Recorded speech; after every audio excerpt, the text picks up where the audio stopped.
très chers internautes, bonjour et bonsoir à l'heure à laquelle vous nous captez. Bota la mission na ba USA, na ba Paris, na ba London. Et si vous avez une émission Nabino, ils sont présentés par Aider Bokwala, autrement dit l'international. Nous sommes les affranchis. Déjà pour cette occasion, on fait ça bon dimanche. Nous avons franchi nos amis partout à travers le monde. Au Bolingarabongo, église Nabiso, ministère des affranchis. Là, je vois le messager Motonzambe, le prophète Emmanuel Dodi Motomukishi. Ah, Babara. Moto vraiment Nzambe atine la bisoba congolais, pourquoi pas les Africains en général. Aujourd'hui j'ai un grand réel plaisir, il y a aussi la émission Oyo le Tobarabiso témoignage comme on a le mon message dans l'émission des affranchis. L'autre sur la bongo na ndekonabiso Patrick Manior ou auti bongo na mboka ya Afrique du Sud. Azana témoignage ya monene Oyo Nzambe ya salelié na sima ya prophète et messager Emmanuel Dodi.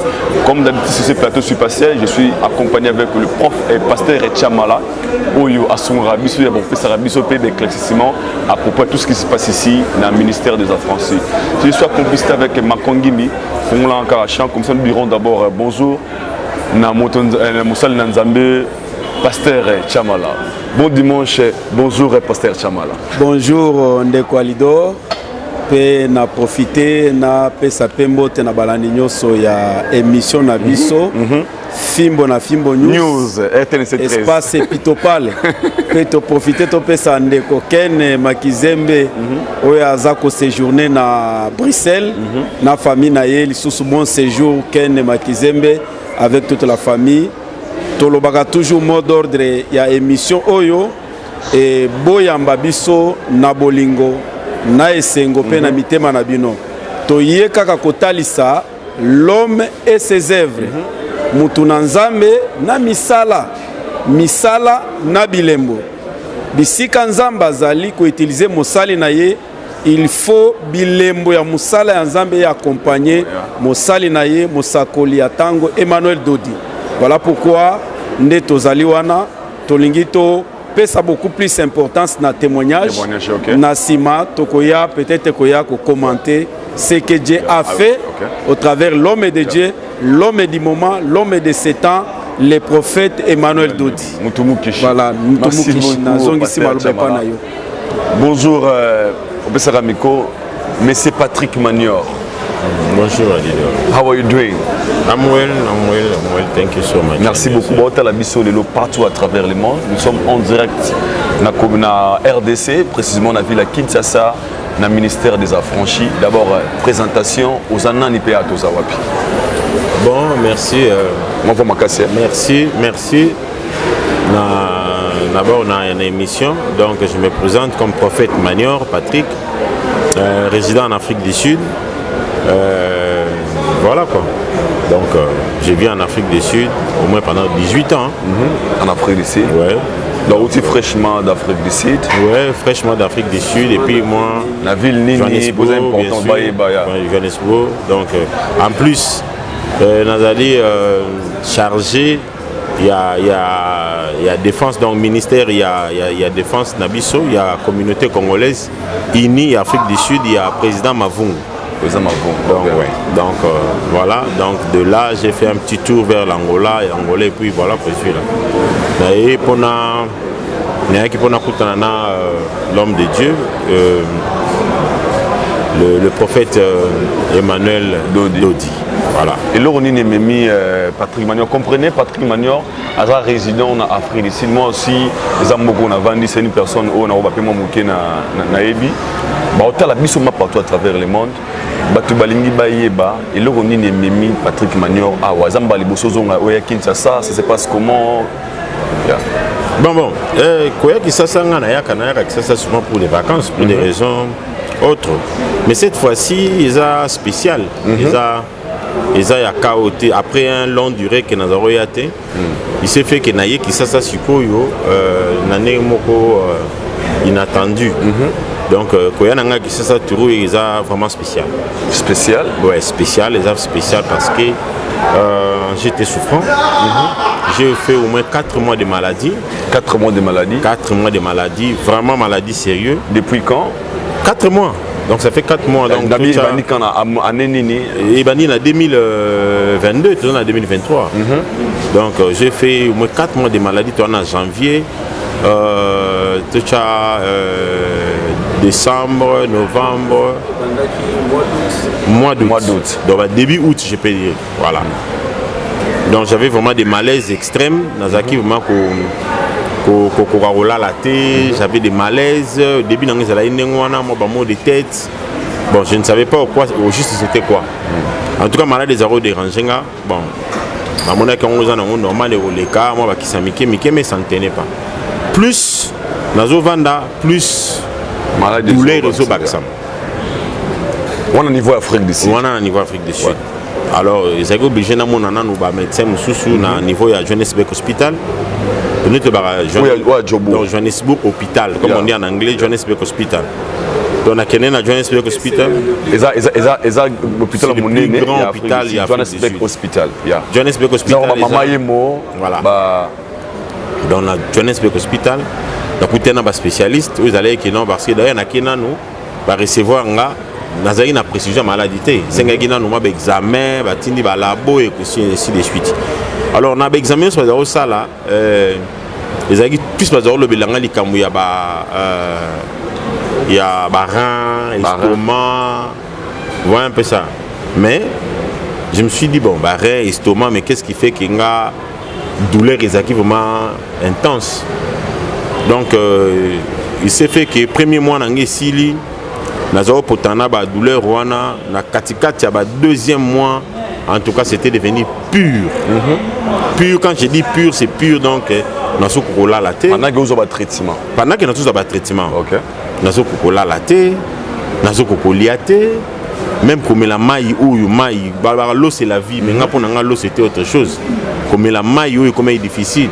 Pour nous la maille parce que mon qui se fait mais la maille. Alors pour nous la maille et comme qui nana ba calmant, ba qui se moi ma casse, ils qui sont na meli maille na meli ba qui sont pour nous tenir douleur. Donc j'ai vraiment souffert. Alors tellement que comme un tâtonnement, tantôt poison, bateau le bapé sida balobag parce que mon assaillant chute moro rapide. Vous êtes en couple pendant tout ce temps-là? Non. On a déjà Libala déjà si ça fait 2 ans. OK. 2 ans qu'on n'est plus ensemble. Donc voilà. Donc pendant souffrir, on a Moko, ouais, avec mon fils. OK. Donc après séparation, on a quelque part na mwana. Donc nazalé kanae. Azo accompagner na ba soin ba ni mais situation d'aller kaka pour se détériorer malgré le professionnalisme il y a médecine en Afrique du Sud. Bon, comme on disait que c'était le poison, bon, on les a sous-estimés parce que toujours qu'il y a un hôpital.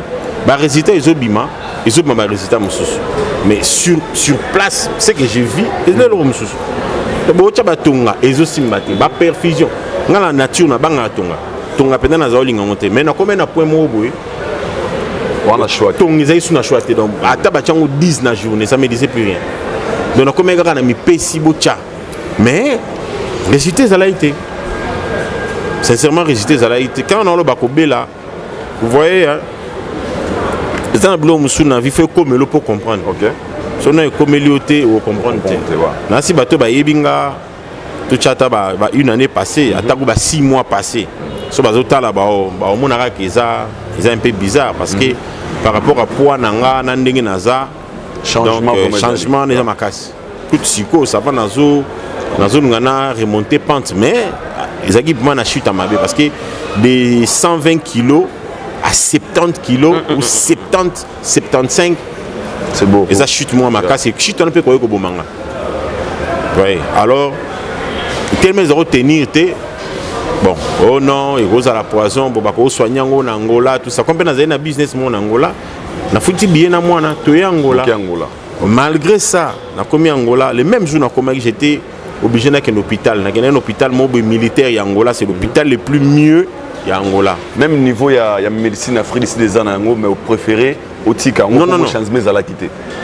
Ce n'est pas que médecine Afrique du Sud non, médecine Afrique du Sud il est qui Angola. Mais changement ça a été. OK.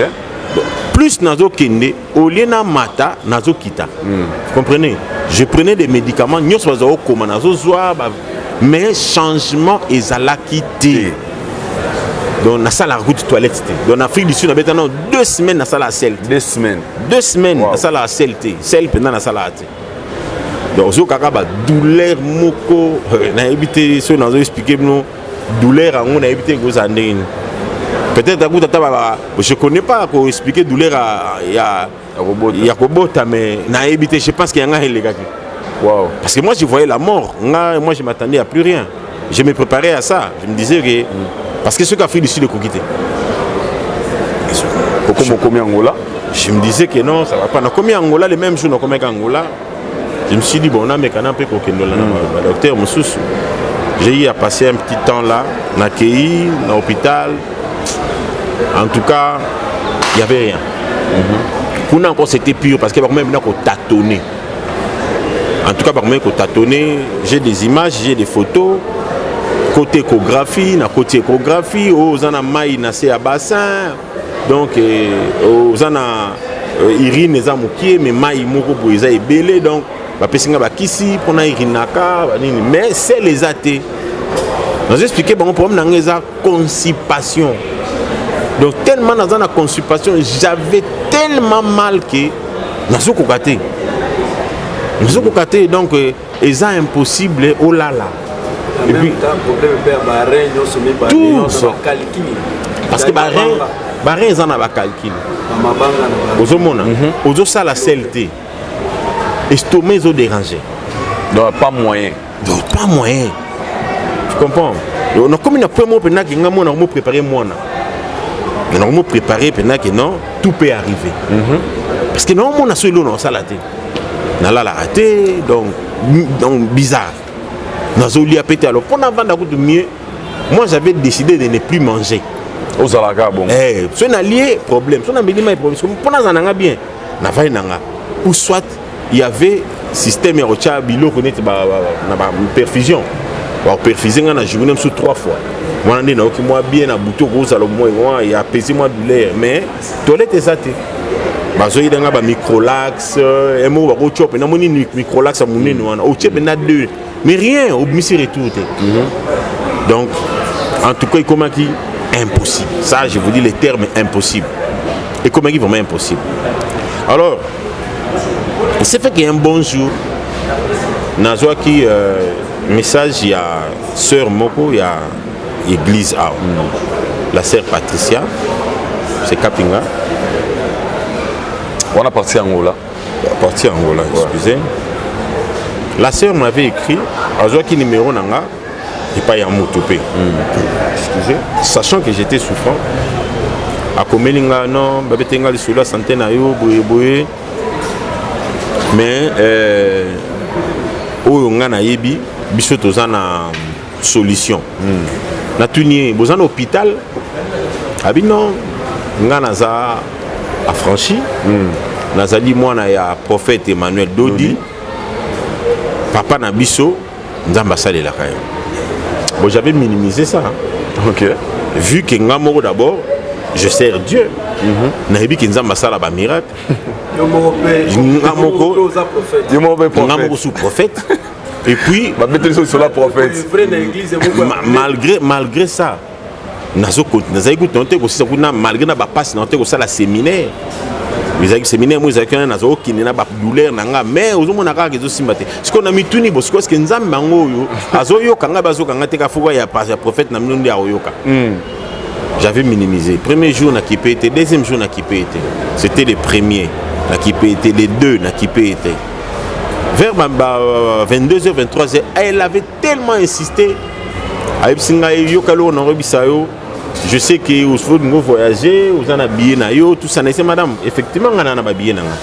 On a voyagé, je préfère que nous abattions une place dans aucun. Nous avons une place dans aucun. Et les gens qui poison, on a solution aux hommes. Les gens qui sida, je préfère parce que dans mon résultat, moi, sida parce que vous n'avez même pas fait les tests de sida parce que vous n'avez même pas de parce que dans le sida, on a bon, tu vois un peu. L'option poison, on a poison, mais parce que l'examen, on a sali, et la sœur insistait. kutu semaine tozo banda eza semaine ya la nouvelle ligne il faut kakoya madame qu'est-ce qui se passe oh ya komeka nzambe na biso na yebisi écoute ngai oza souffrant ngai très souffrant nde nazawa naza na docteur mon foyer lelo azoya na ndako akosoigner nga on va voir un papa est venu azalaki na azaki aza sango azosala pe na corps médical na Bakongo donc Congo central na centre botanique aye na Kisantu aye non nga naza na solution juste kotala oboye na moni solution atali miso atali non tu vois mon chum de zobela tellement na souffrir on a posé le bico na posa kana bika donc on a mis dans 3 mois il y a maladie pena donc elongi changer donc moni sachet so ba bendi sachet otiki monde comme na fané de ce que non mona fio azobenga ngana qui n'est pas prophète non on aventure parce que ça perte de temps hein des pertes habillées bon na tcheke ka à côté papa na ye abinanga solution ezali tango ye abisinga pesanga soyi pesanga pe irine so yango po ibinza ina opasi na meni mai na bundi na tonisele soyi na flacon na pesi pe ba irine oh non pesanga $50 na pesi $50 que ça examen na tongo nga benga non na solution ngana yebaki na solution tanga le on a courage ngabi solution mon ami en attendant na bouton na la été parce que non là la ndenge ni ozoli la papa en tout cas j'ai pleuré il s'est fait que na tongo ngwaye oh non ozana bangilul première fois na bangilul pona yebi yango te angilul donc eza banyama moko ya deux têtes donc banyama moko ya deux têtes yango na nde ozana ngo ya kanzoto ekondisaka esaliki ya vu que examen moko nasalaki na ngola balobai na nga na ba problème ba rein et nini ya ba intestin intestin na nga donc ndi zana ba fissure omoni moi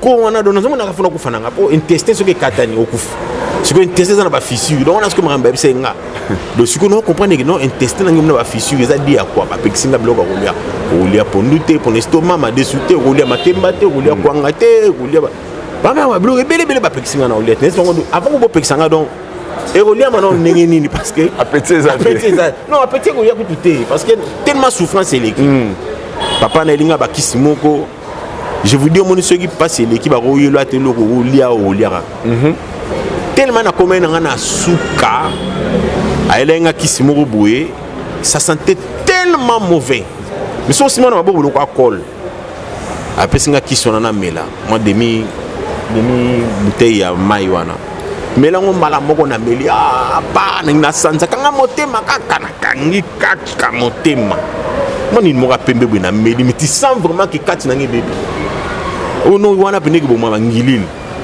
apesinga na ba kisimo ba si ba mebendazole na si ba lo mo marque na ba kis en tout cas ba kisimo belé na meli o somena na pourquoi na pourquoi pe na meli na butu na lala na nga bien apesanga ba kismo makasa changa batonga na lala bien 5 heures ça on dit ba zui ba douleur on se les gars na butu raté ki bazongi so na tonga 5 heures fois 2 douleur ko les gars o ndenge zalaka je te dis ngamo bana na moneke papa nandi batindege a chevinga do yé penanda yaki kwa chevinga donc fallait nana kufa na bi non et puis ne ozana kenena nous ozana nyongo na ngai boye na soigner na nous va voir ya wanda ulukalela na monisco na vandi bana na habiter na mona mekano fio c'est quoi bande ko benga pour na compétition na mekayena no parce que en tout cas moi na ngai singam na papa siko ba bié ko kufa c'est pas un problème qui négara parce que sa santé na yo il faut attendre état où on peut voyager exact na bengi se wana mama yo zo assurer nga pena nga so na ekini kina obika o yaka kaka ngabite yaka kaka za réponse sûreté faut pas une réponse moi assurance oh non je te confirme chez nous nous avons ça yaka tozana ba témoignage belé yaka o mona nazana besoin ko tutena yeba ona kota na YouTube na yeba nazana tant ko tuté tant que tu es Emmanuel Togi, prophète Emmanuel Dodi, Nazarata Tana Kangata Komongote. Nous avons soutenu ça, Nabika. C'est bon, madame, nous avons fait habiller Nazoya. Oh, il y a qu'un essayant Nazoya. Nazupe, Naye. Tant qu'on commis Kinshasa. Tant qu'on commis Kinshasa, na bengi, essayant Naza, na commis Kinshasa. Tout le monde en a. Pendant que tu étais toujours souffrant. Ah, papa. Très souffrant. Même à l'hôtel là où je suis logé, Batazuka Mwanga. Baba nanga ningu yaki. Na ningu komi. Il y a des frères. Parce qu'il y a des malades. Bazo simbanga. Bazo simbanga. Je vous dis, bazo simbanga. Même pour na télé, moi, nanga fois simbanga. Na télé, et na yaki ndengwana. Na yibise yo tikala na nda kunga na okende. Azo sanga binanga papa. Oh, tu vas tenir. Na yisi, I'll make it. Na okoma. A bengi kin, non, papa Zoya, boya kozoye. Petit frère Ayazunga, petit frère Moninga boy. Ma monsieur Kiti. Mais azo kimi sa suko elongi. Et j'ai compris que c'est qu'il y a commis n'engé nini. Parce que nazo inga nazo tata miroir. Est-ce qu'on a mis tali pena na bi. Ce qui petit frère yanga. Atalinga. Ma monsieur Kiti. C'est qu'il y a commis n'engé nini. Mais sachant que bilamba nangezo ko nga susté, na comme vraiment un peu bizarre. Munoko guizate. Bon. La dame me dit oh non ça va. Tout le monde a Moussala et on peut se numéro Moutou Moro Boye, Moutou Ana Okut Saona prophète. Bon, ça donne à Kinshasa. Et le monsieur, c'était monsieur Alain, maître Alain. Papa signé numéro nanga, le monsieur m'appelle, oh non, on est bien, station Botoko, comment on a en église. L'église est là, non, l'église est dans 7e rue, résidentielle, référence est là, ce qu'on commune à Kin Marché, ou Koti Karawana, parce que tout le monde a tabou, l'équipe à moi, mon cœur au monde a l'église. Ça va, dans Soya. Voilà, journal. Naïe, n'a comme peu, bah, un bien, bien. Non, faut les canaux, nous, au sala, belle confession. Non, mais ça sont des bêtises. Comment vous dites ma belle confession? Est-ce que vous pensez que moi je ne sais pas prier? Parce que d'abord je suis un serviteur, moi je prêche. Parce que vous on dirait moi un bébé spirituel. Il faut la confession. Confession de quoi? Bon, tellement peu aux malades. Je suis athée. Vous avez aucune salle d'opte. Vous avez aucun hôpital. Au monde, il y a une infirmière qui a 7 ans. Elle se déshabille. Tu vas te déshabiller parce que vous en avez besoin de guérison. Tu n'as pas le choix. La côté, la salle de confession, ici, bouffe. Belle confession. Belle confession. Voilà. La salle belle confession de foi. Il y a une précision. Belle confession de foi. Alors, Nabimi, Naïe, Navandi, Nadibanda, et le monsieur Alain qui vient, Abano Solisanga. Non, mon frère, Zala n'a au calme, ils habillent. Ce que j'avais aimé, c'était d'abord l'accueil. Parce que l'accueil peut jouer. Parce qu'il y a déjà, nous doute. Ils ont blagué. Parce que nous avons tout na bon. Nous avons fait billet nanga. Et puis nous avons billet nanga il y a voyage ou non. Le billet il y a quelques jours. Parce qu'il y a quelques jours où les 10 fait un voyage. Les 21. Il fallait voyager les 10. Est-ce que bateau, on a combien les 3? Est-ce que bateau va réussir? Vous comprenez? Donc, on a mis tout ce qui va réussir pour les 9 on a voyagé. Parce qu'il y a un souci à voyage, il y a un souci à santé. Non, il y avait la santé qui dérangeait, mais espoir n'a pas qui place dans aucun. Mais les a plus avancé parce que dans la solution. Alors, ça va. Il faut que tu aies un papa. Il faut que tu aies un prophète. Prophète, bon, ça va. Ça dit que tu as maman moro na réception na ewana. Maman aimée. Très gentil. Non, papa Zala, Zela, Vanda, Wana, Bakoyamba yo. Il y avait aussi des hôtesses qui étaient très gentils. Non, beaucoup de ça. Tu continues le frère Alain, maître Alain. Tu continues à Moninga, Télémi. Très humble là. Emmanuel Dodi. Écoutez ce qu'on a, prophète Emmanuel Dodi. Vu Ranae, na côté déjà na monnaie ensemble, na monnaie bon c'est un gros poisson. Avec quand on a passé côté dans Kangi Momuke pour mingi pe, tout le monde a pas église belé kukuta na numéro 1 bala moko ba mécanisme ni ba senga ki oté peut-être oh ça la lettre oh pesama quelque chose oh oui ça s'est passé comment en fait kukuza directement par rapport à nous moi si facile comme ça. Ce que j'ai trouvé des différences on a vu c'était d'abord l'accueil et puis la disponibilité il y a la serviteur on a écouté ça c'est l'une des points. Oui, il se peut d'abord. Na se sentait qui à l'aise. Malgré tant nazaki parce qu'il n'est pas nazalé là qui. J'étais même en babouche. OK. J'étais en babouche parce que nazaki. Après yambo peut-être batalika. Non, nazaki pe non kutu. Nasamu nakaka. Mais tellement peu mais c'est là on ko ambrier papa moi je disais ambrier ça ngaka ya kaya. Nazana na babouche tabi na keka. Na super moto na yé, j'étais en babouche. En réalité, j'avais un peu minimisé quoi na bomuna ko mananu kas. Malgré j'étais souffrant. Na komi akei ezaki nango normal, bayambinga bien et na koti, j'ai vu l'homme en question. Le prophète Emmanuel Dodi a sans condition, c'est simple. Sans condition, a télémi avec toute humilité, après singa mboto ndé to ebana kala moi. Tu sais moi je sais pas comment expliquer les termes hein. Asa moi souple un attachement à la mort. À l'aise à la minute. Pas Vanda. Malgré on a vendu, comment tu vas hein? Mais c'est quoi le problème?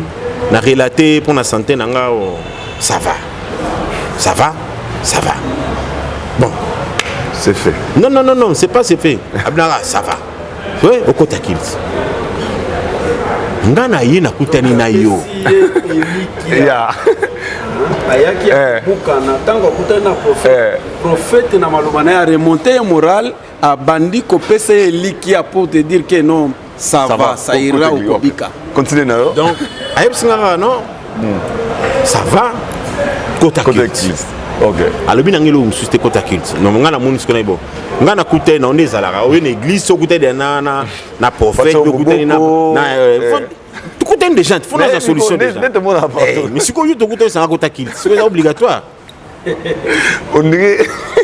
C'est pas obligatoire parce que je ne suis pas obligé d'écouter kill. Je suis écouter nayo. Nakuta nayo. Le bail le bamoko. On écouter nayo une solution. Pour ba kumisio. Si ko to kutani. Et ça le quoi na audience.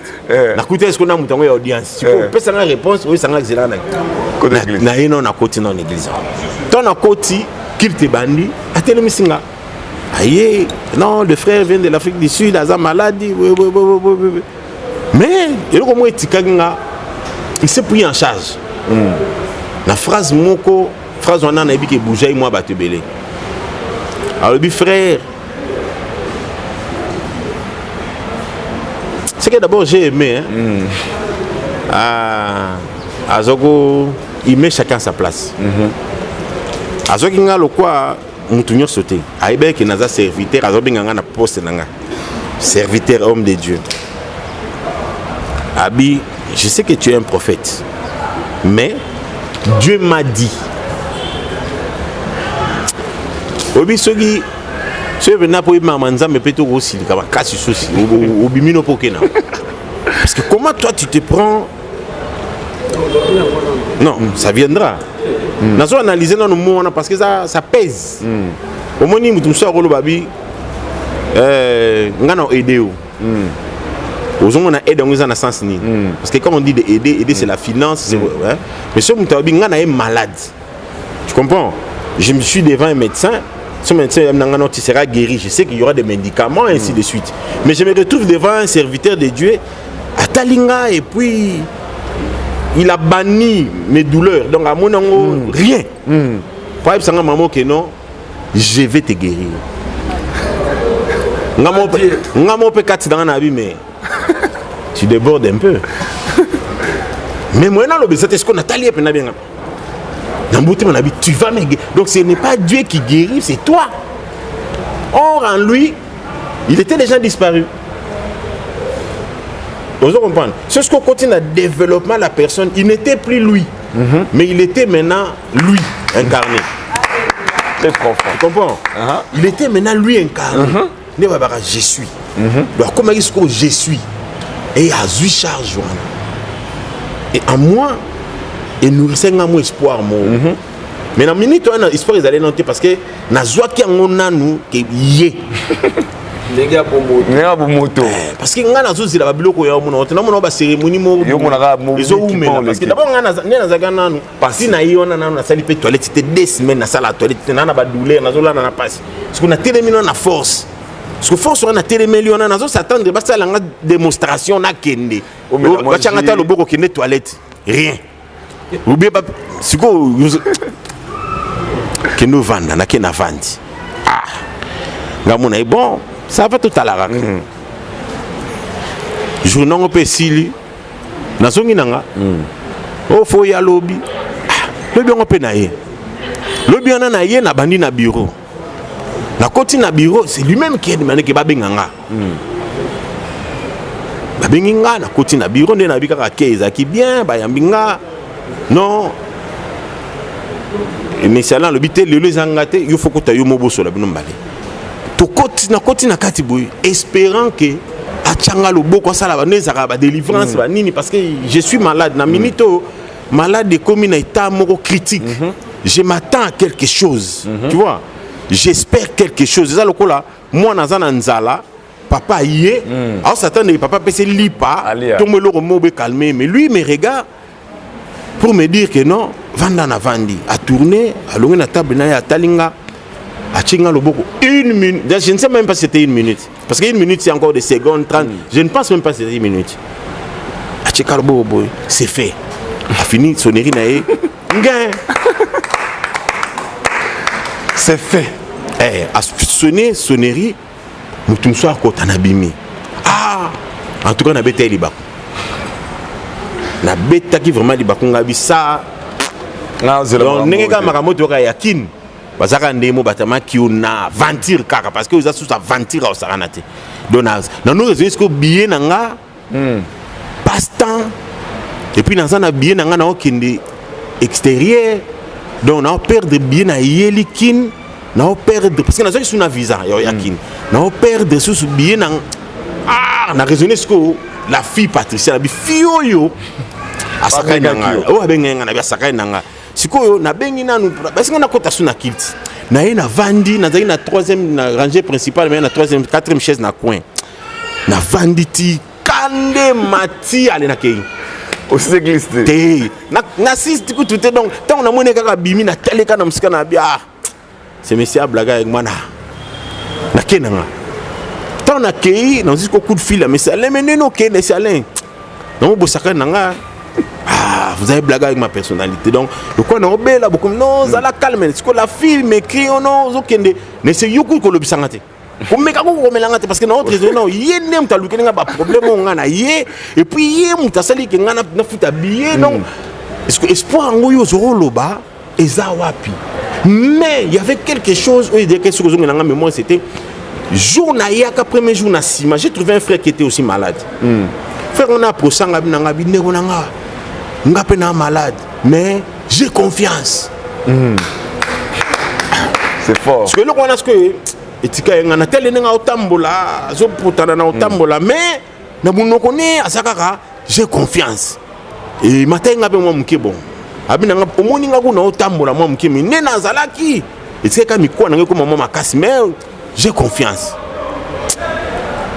mino so bolo baka langage mo nga ce que baseli nga loboko même pas 1 minute donc on a 1 minute et ça li pe logo ta na kenanga alors tant on a accueilli siko na communauté tellement kande le kaki na communauté na vandi parce que na histoire za o déranger nga na vandi na bino na étudier na mouton parce que moni les gens a invitation monsieur Zalara ba invité aux places au plus une invitation à mariage n'a pas tongoté non on a peut-être n'a pas tongo balinga nini quel genre de cadeau na comme la bango beloni je me suis dit pourquoi cette invitation église dans un autre temps ko yeba na oyi mouton parce que je ne le connais pas je ne le connais pas je n'ai jamais entendu parler de lui na juste ko photo na yé tant na côté na beti comme na bisi photo ne mo boy na venu pour étudier premier jour na yokaka sa façon de prêcher façon de décortiquer parole on a trouvé qu'il y a des gens différents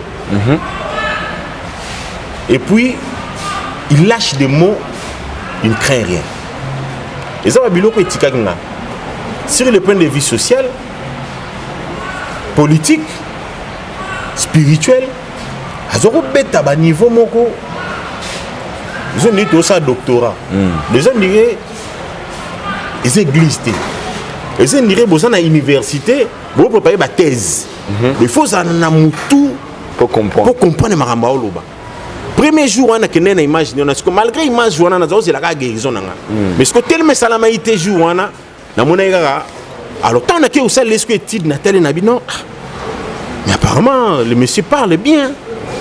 Et puis il a la confiance en soi.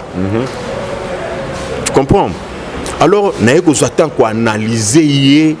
J'ai compris que c'est un homme extraordinaire. Sa façon de parler, sa confiance en son Dieu. Tu comprends? Parce que ça, le quoi, il te confirme que l'impossible n'existe pas. Parce que moi, on a impossible et ça l'a en dictionnaire. Donc, s'il y a l'impossibilité, il y a aussi la possibilité. Mais lui, il anéantit l'impossibilité. Donc, pour nous, comme on a fond, il y a quoi anéantir l'impossibilité, il faut être sûr de soi pour faire la possibilité. Parce que moi, je suis souffrant. On a une aventure, on a une guérison. Comment? Chantage, on a besoin de la guérison. Tant on a commis wana na étudié na commis malamon na confiance na par rapport ya premier jour à donner na ba langage na étude na salié na ko analyser que non c'était bon parce que quand il lâchait j'ai même eu à le surnommer main libre c'était par rapport à quoi? C'était par rapport à se dire donc azo lâcher na il ne craint rien et puis mutazo ba que non ngata libo na banga na ngamote eza bakara omuna mutazo ba libo na banga ati position to banga neti ngana zo banga grave parce que na omuna ke naziki kufa siko nazo banga déjà siko nakutana mutasa banga liwate siko mutongo face à phénomène tu comprends alors je me suis dit non n'a pas son muto chance de toute façon je suis venu pour lui natala nous qu'est-ce que ça va faire vers minuit na lotier na minuit. Ce n'est pas que j'ai pensé à lui. Parce que na raisonné que na ba mo yesili nango na koti na ba divers nanga comme il y avait aussi le match ya Cannes ya Chana na ndota nanga match vers ba minuit na lali na lotier a delienga na zaki attaché prophète na loti prophète Emmanuel Dodi mais en tout blanc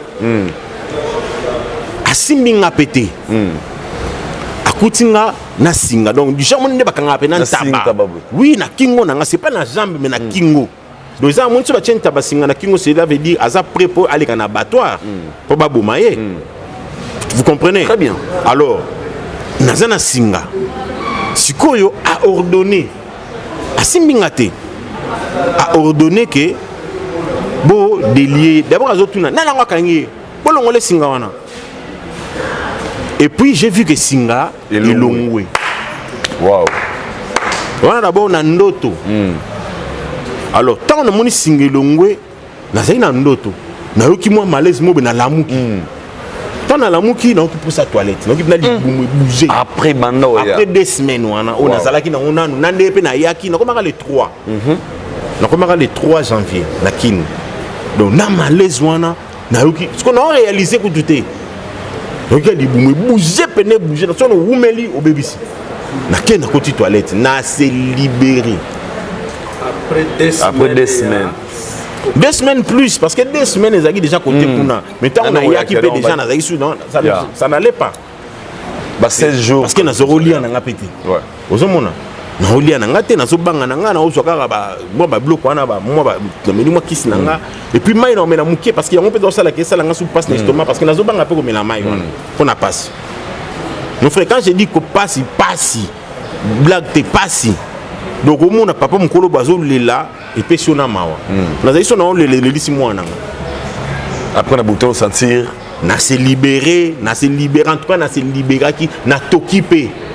Parce que nous sommes ça, c'est comme si même le corps ne fonctionnait plus. Na toki, na sali toilette, na bouton, na minuit. Tout ça, je n'ai pas réalisé. Na zongi na ngape, na lali.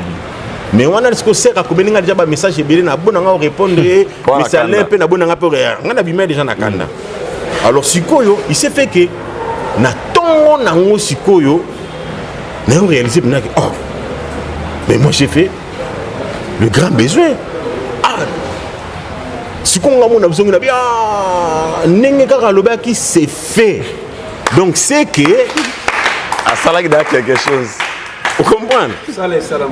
Donc, c'est que Moutongo a sérieux. Donc, mais il faut n'attendre parce que je pense que tant que na les cas qui diclofénac, nini, tout ça l'a été. Mais c'est fait. On a une minute na bureau avec tout espoir que salami c'est qu'il y a un sale. Donc, le coup, la peine à un résultat parce que c'est fait. Mon phrase c'est fait. Donc, en d'autres termes, tout est accompli. Donc, c'est accompli. Donc, c'est les bimi. Donc, c'est salami. Alors, sikoyo, on a coupé nante. Tant on a silici, on a sikoyo, on a kisco soif. Il y a maille. Parce que il n'a jamais la maille.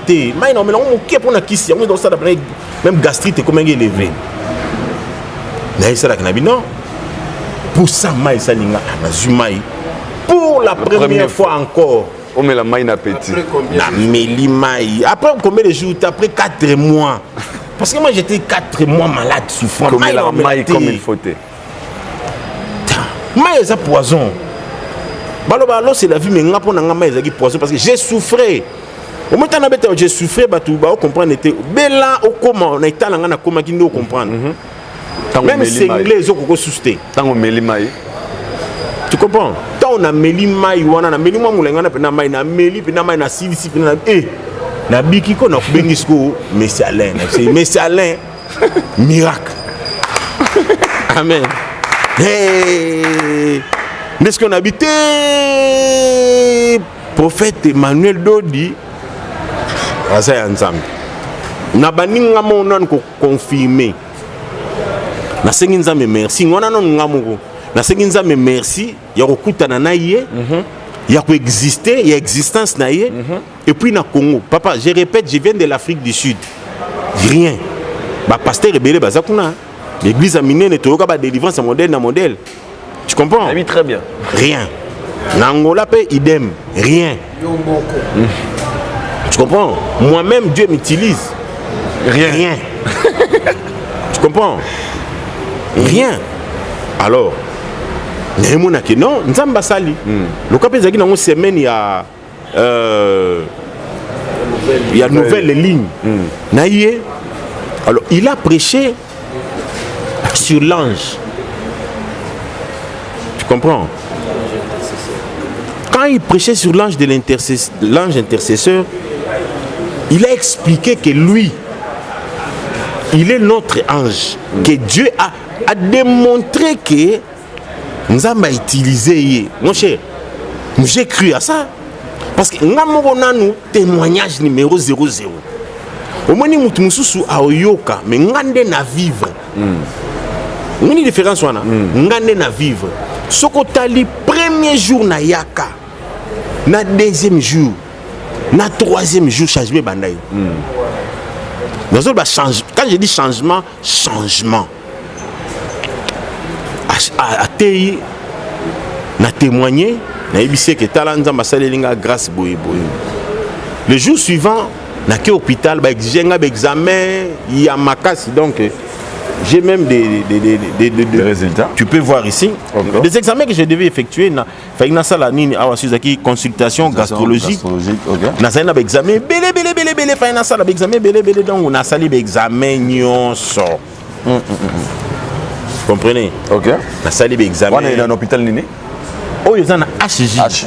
HJ, ça une très grande hôpital. On a limité première. HJ, il a très grand hôpital. Il y a un hôpital à Mounene, on a Kati à Congo. Il y a un Kati à Kinshasa na première. HJ, je pense que vous voyez bien HJ très bien. Oh yo, il a naie, bah il retient une recommandation naie na première. Mais na bandaki na ville. Na sali be examen pour ba résultat ngoko négatif après. Na sali non be examen kuna ba makamutu kuna. na examen na bazwa mabloke belé na kati. J'ai eu beaucoup de problèmes dans l'examen. Alors, tant où il y a ces faits, tant où il y a ces faits, il y a salamaka, et nazongi sous. Nazongi, il y a des résultats. Il y a des examens moussou na salaki. Il y a des examens où il y a bango moko ba trouvaki. Le même examen est bimi négatif. Wow, ça c'est fort. Barin, balobaki mama barin, j'ai des ceux qui des calcaires, ceux qui nini, mabanga na barin.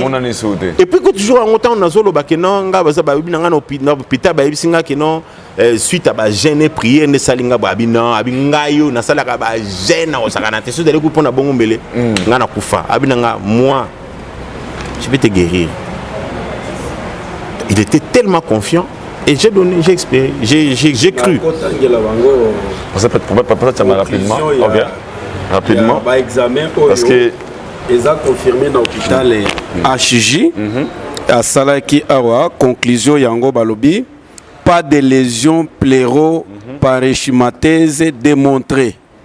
Donc, pas de lésions pleuro-parenchymateuses démontrées. Donc, lésions moko ezate bare na ye zongi normaux mabanga et disparaître lésions moko te quel que soit ba douleur nyonso zalaki na yango donc azongi normal avant nazonga Patrick Manyor na garado nano oui pour comment mon asuka comprenez témoignage mo et ça là si je pense que même caméraman encore zoomé. Oyo ezali le résultat. Dans tout ça, comment on a un serviteur dédié à outina mboka lokola Afrique du Sud, nga ba mboka makasi ya médecine parce que mboka nga na vandi na je grandis là-bas en Afrique du Sud.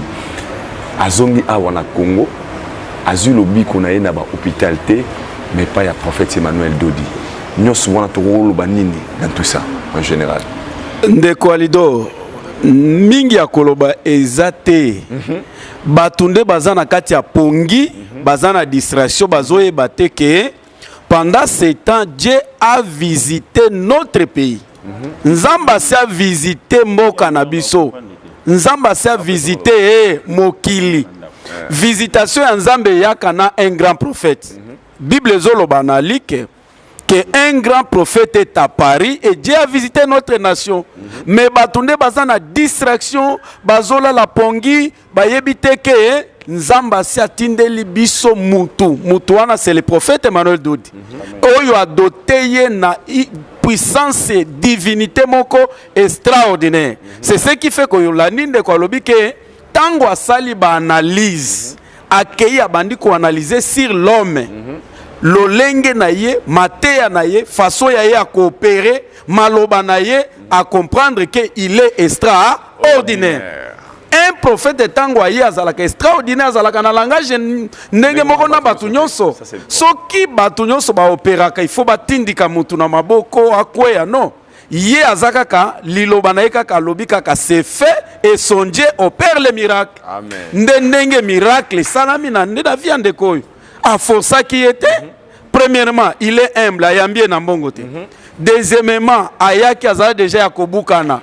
Ye azana théorie na ye na mutu. Ye azalaki na formule na ye azokanisa ndenge prophète a coopéré. Eza lolenge eza na Bible tomoni yango na vie ya Naamani. Naamani batei akende okuta na prophète Élisée. Mais akutanaki na prophète Élisée te asimbaki ete atieleke loboko te. Élisée atindeleka liloba. Boye bisa yakende komibwaka na mai pendant 7 fois. Akosala nini akobika na lèpre. Il en est de même que la façon dont les prophètes opèrent c'est par la parole. Liloba wana kaka atiele loboko ayebisie c'est fait. Et automatiquement, quand c'est fait, veut tout simplement dire tout est accompli. C'est fait, veut tout simplement dire Oyo yaki koluka et salameli katinayo. Et le miracle s'est opéré. Les résultats, c'est quoi? Kaka même mungango bana komona maladie te oyo confirmaki maladie que azana ba rein ba lésion azola la te bona boye il a fallu prophète azongisa ye na hôpital ya monene tomoni résultat awa maladie esalini elimwe et résultat ya solo c'est ni même pas ta omunga confirmé le vrai résultat c'est lui-même. C'est lui-même nde asengeli koyebisa biso ndenge abandaki kosentir na ndenge abandi koyoka siko eske esalami ube esalami te. Merci beaucoup. Voilà nde oyo nalingaka na bakisa wana tozongisele na suka po achite. Monsieur Patrick Magnor, na ba internaute nyonso baotala biso parce que otalama partout à travers le monde. Yo nde oza maître ya nzoto na yo oyebi ndenge oyaki oyebi ndenge position komi nango lelo. Alors que le message européen na bato nyonso oyaki liboso na lelo différence ni ezali pour na suka biso. Tu sais il y a nena bi soki oleki na étape en auto comprendre. Parce que on a beau na le belé bino miracle moko beza ebele musuna boy bosi sangote parce que quand on a été au hôpital moi j'étais dit na 120 kilos na kita na 75 de 120 à 75 on moni chute na salaki na combien na déséquilibre mo extraordinaire alors jour wana quand on a été au hôpital donc c'était le samedi après bah résultat au tout là je devais encore aller pour le contrôle selon médecin na kei ndenge za la kafu ba zona prélever na tension matina au kilo avant tant on a mati kilo na moni kilo na ngekomi 80 wow donc na mati 5 kilos na 2 jours au lia gatek. Est-ce que vous comprenez ça? Très bien. C'est fait wana parce que non mon que non nazaki na ngazaki na zoke na pente parce que même matin ya samedi on ezalaki que non on avait creusé un trou où ils auront même Mamoutou Nakoufa. Vous comprenez? Il a parlé de la multiplication de la bénédiction qui sera 2 fois, 3 fois. À Longo Libisono, on a trou, ange intercesseur. À Yesiko, on a formé il y a médecin. Vous comprenez? Moi, je me suis retrouvé dans tout ça. Tant on a accueilli, on a appelé que non, kilo nanga de 75 et ils ont eu 80. Ah papa, nabosani mikanda. Donc nabosani que mikando na yaki n'ont pas dans ce pas. Nabosani na bimima on a vu moto na ema parce que na venait à l'église. Na ema on église tant na quitté ce qu'on a moto na raisonné ah na tiki mikanda. Même le docteur Azengam nangam non ça au commun na moi problème parce que je ne sais pas comment est-ce que tu peux croire à ce n'est. Dis-moi un peu, les résultats sont négatifs, oui ou non? Oh non, c'est négatif, mais sous-souté. Comme c'est déjà négatif, c'est négatif.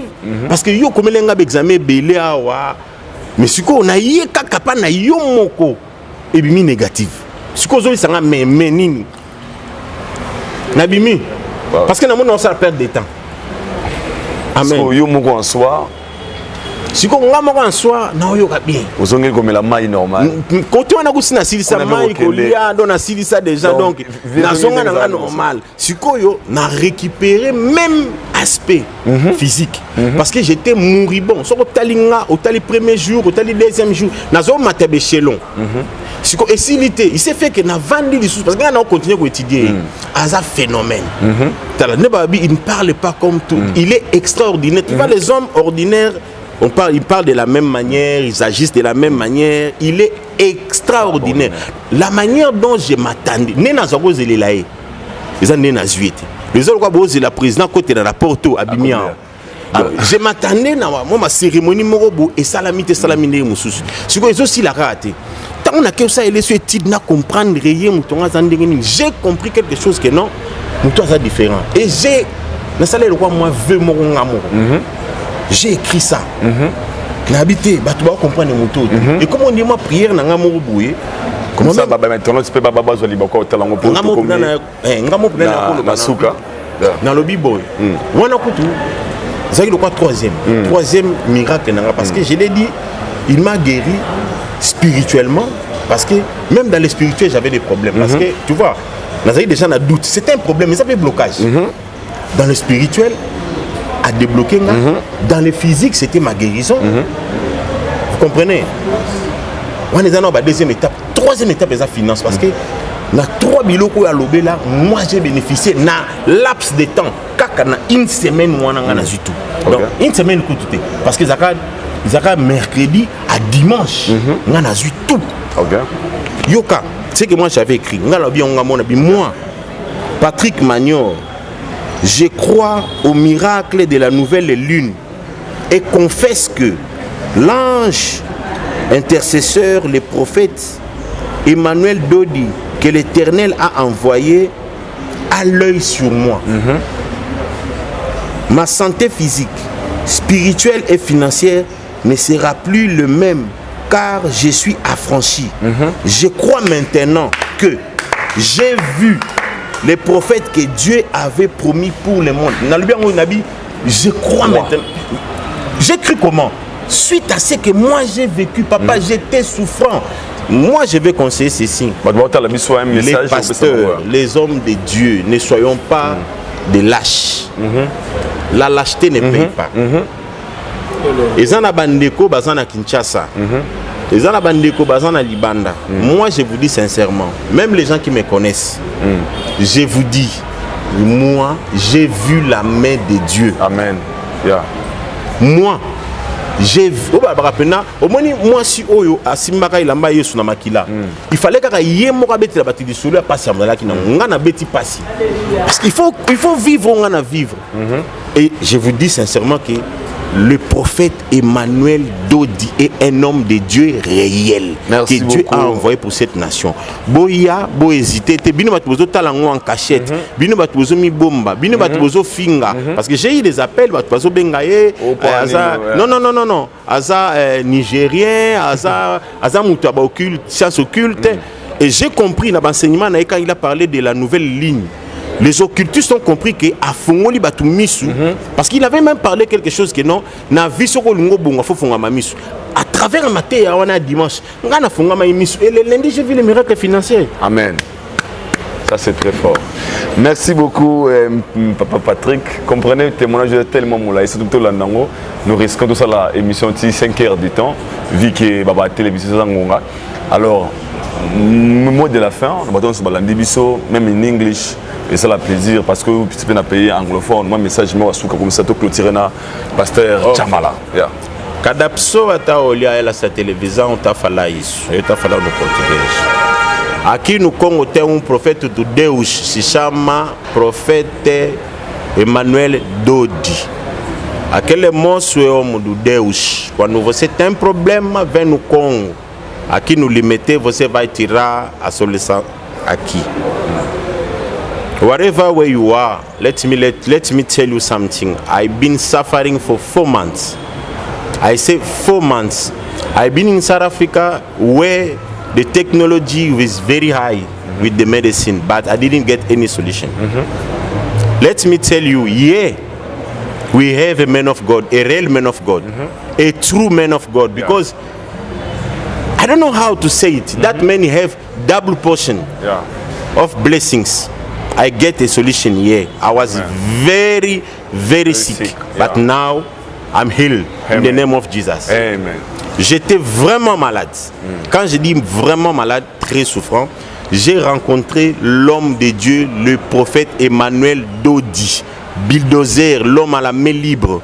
Il m'a donné la guérison. Comme il avait dit, je vais te guérir. Son Dieu m'a guéri. C'est fait.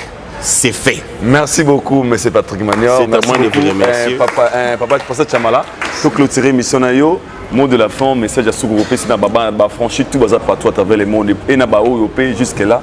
Bazar na makambuku, les kakoutou, Papa Patrick Magnor, peut-être bazar na banda kuna bango, en hésitant. Et si au miracle, les alliés bao, il y a un message de la vérité. Message à Sougouropé, tout ce qui est émission.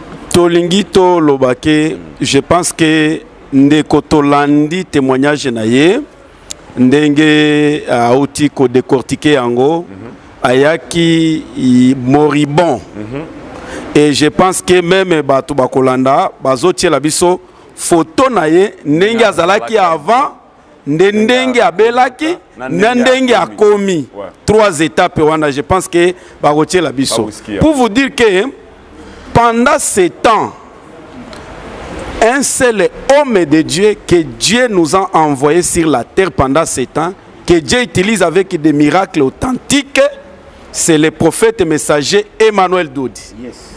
Parce que c'est un homme extraordinaire. Et le lenge nzamba za ko utiliser c'est différent de tous les hommes de Dieu. C'est ce qui confirme qu'il y a une particularité na ye. Hélas, nini tokoloba lisusu kotaka en contact na mutu na nzambe benga quel que soit problème ozana yango, il est humble akoyamba yo batuni ndeko eske bayambaki na mbongo. Non, c'est lui que Dieu a envoyé ayamba kabatu na mbongo te. C'est lui que Dieu a envoyé ayende bapo te batu basala nini babika mingi akolobeza te. Soit numéro kotane en contact yope, ça sera le prochain témoignage. Que le Seigneur vous bénisse et petope simbote na balandi nyoso kolo yesu azana na bino nyoso. Merci. Merci beaucoup, nous sommes arrivés à la fin, nous sommes les affranchis. Que le bon Dieu nous protège et nous garde. Awa Mireille comme mon messano. Nous sommes les affranchis, message de la vérité. Citation spéciale au prophète Emmanuel Dodi Motonzambe. Soria Nzamba bino salarate Nzamba salara. Venez tester notre Dieu et vous serez guéris. Et aux à la prochaine témoignage, il y a émission Nabiso. Merci, nous vous disons bye.